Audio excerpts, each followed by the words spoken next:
the Hurricanes' scoring issues have kind of showed themselves again with the recent loss in Winnipeg. And some people have also brought up the fact that it seemed like Vladimir Tarasenko was about to become a Hurricane, and some people implied he would be the end-all be-all to solving these issues. So I want to take a look at Tarasenko's numbers in Ottawa and how I think, by looking into my theoretical crystal ball, how he would have fit in with the Hurricanes.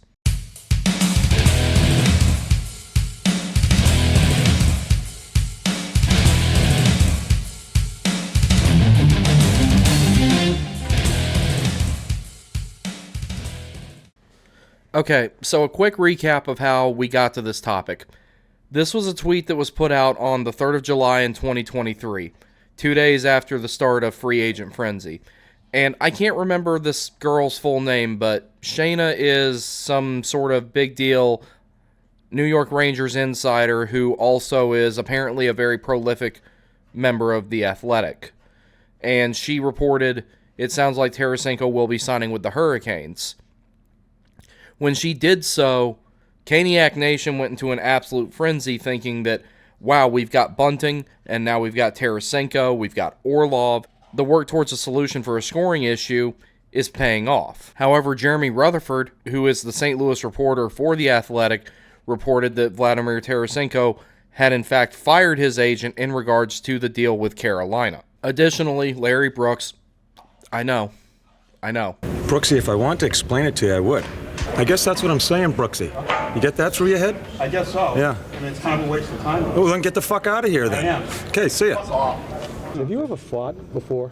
You were probably beat up in the bus stop most of the time. I think so. Just go stand somewhere else. Said that Vladimir Tarasenko wanted to remain with the Rangers, however, there was no cap space. There were some discussions about the Rangers potentially trading Barclay Goodrow to clear up enough space to be able to keep Tarasenko, but that never happened. As a result, Vladimir Tarasenko signed a one-year deal with the Ottawa Senators for a $5 million average annual value, as well as, of course, a $5 million cap hit. Now, as the Hurricanes have had these scoring woes for years now, since well before Brind'Amour, there were plenty of times where the Hurricanes were dominating games, having an inordinate amount of shots. All the advanced statistics nerds were pulling up every single metric you could imagine. Corsi, Fenwick.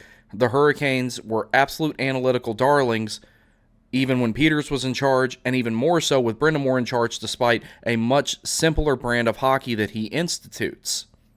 Yet the Hurricanes are still having a lot of the same issues. Two things can be true at once. One, Brind'Amour's system is much more defensively oriented. It's much more gritty. It's all about forechecking. It's all about dumping the puck in and going back in to get it, and executing puck retrieval with numbers and generating scoring chances through constant offensive zone pressure and attrition.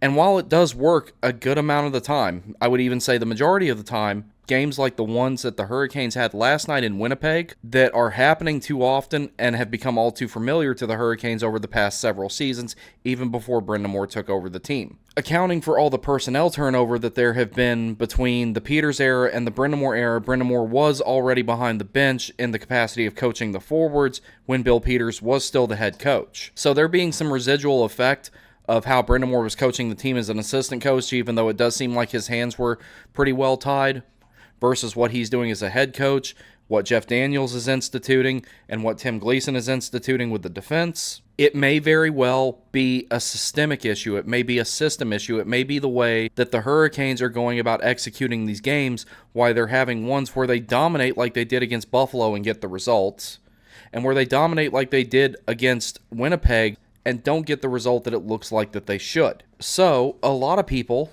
and to some degree myself included, because two things can be true at once, believe that that is not a systematic issue, it is a personnel issue, and the Hurricanes should have spent the money to acquire a proven goal scorer. Here is my argument against a proven goal scorer, as one would put it, being the ultimate solution to the current issues that the Hurricanes are having, where they're having these games where they dominate, and they either shut out or only put up one goal and lose to a team that they absolutely should have been able to beat, especially when you look at the first period and realize Winnipeg only had 2 shots on goal, and one of them was a goal. Now, as of the recording of this video, Vladimir Tarasenko scored tonight in the second period against the Rangers. Up until tonight, had not scored a goal since the 24th of October. He's now got the monkey off his back, and he's up to his 4th on the season. Wrong! Make that 5. There's 5, sir.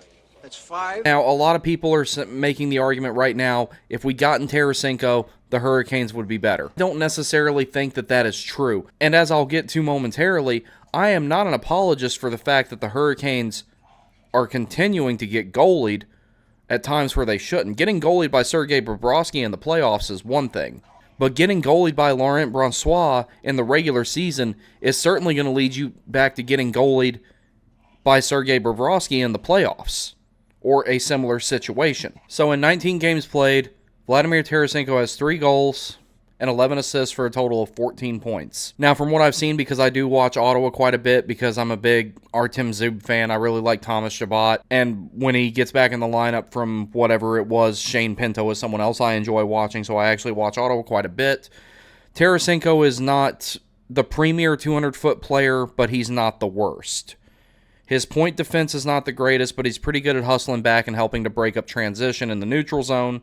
He's not only an excellent shooter, he's also an excellent distributor. Now, another thing that we have to consider, anybody who comes to the Hurricanes, no matter how much of a pure goal scorer they are, let's even say someone like Alex Ovechkin, David Pastrnak, which are guys I personally don't think would fit here for a multitude of reasons, but that's a long, long story. But the point of it is, any goal scorer who comes here, their totals, if they buy into the system, will immediately get nerfed by the system. For example, if you brought prime Patrick Laine in here, it would be amazing if he got to 30. It would be nothing short of remarkable, really. Additionally to that, any goal scorer that the Hurricanes would have needed to have brought in would also need to be a power play specialist and someone who can be a difference maker in games. And by difference maker, I mean mathematically being someone with game-winning goals. And so far this season, Tarasenko has 0 power play goals and 0 game-winning goals. And as I mentioned earlier, his cap hit is $5 million. So from what we're seeing here, even though Ottawa is a completely different system, even if his totals were, say, 50 or 75% in Carolina, it still wouldn't make a difference. He would have to be scoring more in Carolina, which the differences between Ottawa's system and Carolina's system, or Carolina's system versus pretty much any other system in the league, those totals would not be higher than what they are right now, in my opinion. Also, in the power play goal column, Vladimir Tarasenko has never had more than 12. And the last time that he had 12 during the regular season, the St. Louis Blues went on to win the Stanley Cup. So all these things considered, he's not producing at the rate that he would need to, or even a fraction of it, to actually improve Carolina's offense enough to be what we needed, especially at a $5 million cap hit. Now, one other thing that we have to consider with Vladimir Tarasenko, now here's one thing I think the front office needs to be given credit for. They might have learned from the Pacioretty situation, and that maybe Tarasenko not signing here was a blessing in disguise, considering he does have a very extensive injury history. So before he was ultimately traded to the Rangers, those 2 columns all the way on the right here is the games played column. Between those 2 seasons, of which both of them were ultimately shortened, he only played 34 games. So you potentially avoided another Pacioretty situation with a $5 million cap hit, albeit it would probably only be for 1 season, with Vladimir Tarasenko. So while I do think a proven goal scorer, a sniper, would help, preferably a right-handed one, and Tarasenko shoots left, I don't think he, in particular, was the end-all be-all solution. Now, for a comparison of somebody that the Hurricanes did sign to improve scoring. Prior to the Hurricanes having Tarasenko signed the first time, they had already signed Michael Bunting, who they signed shortly after they signed Dmitry Orlov. Now, a lot of people have been, myself included, have been kind of annoyed with Bunting seemingly buried in the lineup. Despite him being buried a little bit further down the depth chart, but that's a different discussion entirely, he's actually producing a lot of good results. For example, Bunting, while he was brought in to help move the needle 5-on-5, and I think that he's been a good fit with Aho and Jarvis, even though Brind'Amour broke that line up in the Winnipeg game, he has a total of 5 goals, of which 2 of them have come 5-on-5, 3 of them have come on the power play. At the rate he's scoring on the power play, he will eclipse his career high of 7 power play goals. Assists, he's got 8 at the moment. I think you can contribute a lot of that to him being buried in the lineup. And he has 2 power play assists. In his prior 2 seasons in Toronto, he had 3 for both of those seasons. So he most certainly will eclipse that total. Michael Bunting is producing results on the power play that will eclipse all of his career totals on the power play. But because of the way the Hurricanes play, even though he's probably the most seamless transition into the system in free agency since Brind'Amour took over the team, his totals are still not going to reflect what he did in Toronto. Now, switching over to the goals heat map, this may seem like it's not very impressive. Wait until the end of the season before you really judge that. So ultimately, Bunting will eclipse his totals on the power play. I wouldn't be surprised if he doubled his totals in both of those columns and maybe only hit half of that 5-on-5. Either way, the Hurricanes needed some punch on the power play, and they needed a little bit extra 5-on-5, and they're getting that from him. One final thing to consider here with Bunting, albeit only $500,000, his cap hit is only $4.5 million as opposed to Tarasenko's $5 million. You're getting more production out of him, especially where you needed it in the power play, and you're still getting a good amount of offense chipped in 5-on-5.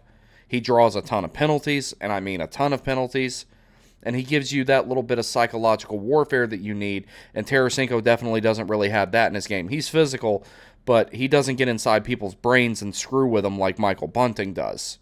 And to top it all off, with Michael Bunting, you don't have the injury history, but you're getting literally almost the exact same amount of production, but more so where it was needed in the special team situation. Alright, so closing thoughts here. There have been 2 times in the last few years that I thought the Hurricanes were legitimately going to win the Cup. The last time was in the 2019-2020 season that got shortened, and last season, especially after they beat the Devils, dismantled the Devils basically in 5 games. One of my biggest glimmers of hope in 2019-2020 was the fact that Sebastian Aho already had 38 goals, was having one of the best defensive seasons you could imagine, and with 14 games remaining, he surely was going to get to 40, and, 50 was not out of the question. So there are times where players in this system, and no one buys into the system here more than Sebastian Aho does, can take over games like Sebastian Aho has done at times and produce amazing results with a ton of individual effort offense or through puck distribution. It can be done with this system.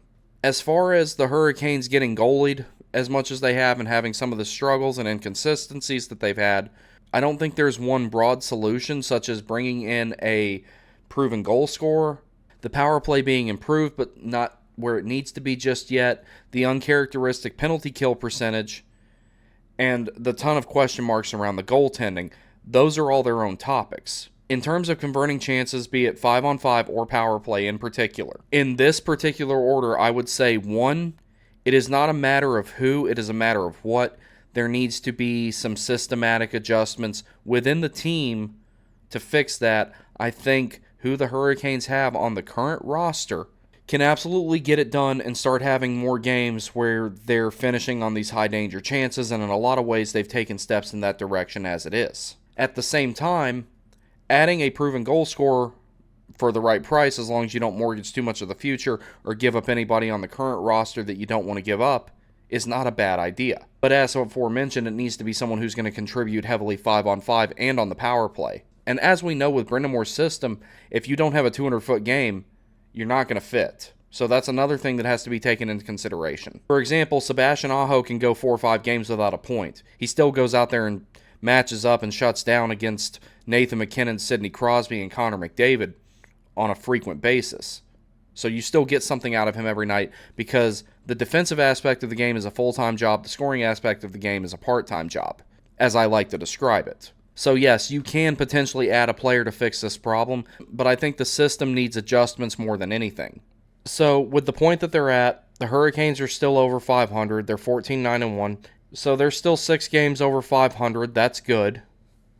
Is it where we'd like them to be? No. But at the end of the day, I can care less if they go in wild card 2. As long as they win 16 games after game 82, that's all that matters. So ultimate final verdict, I do not think that Vladimir Tarasenko would ultimately solve the scoring issues of the Carolina Hurricanes. I do think adding a player could be beneficial to that, but I do not think it would be as helpful as making some minor adjustments to the system.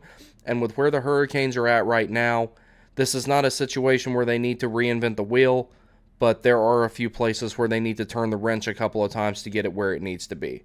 So that's all I've got for this video.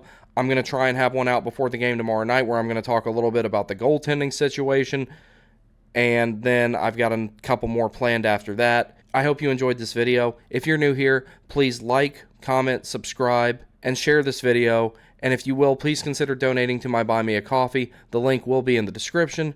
Thank you very much. Y'all take care, and I will see you next time.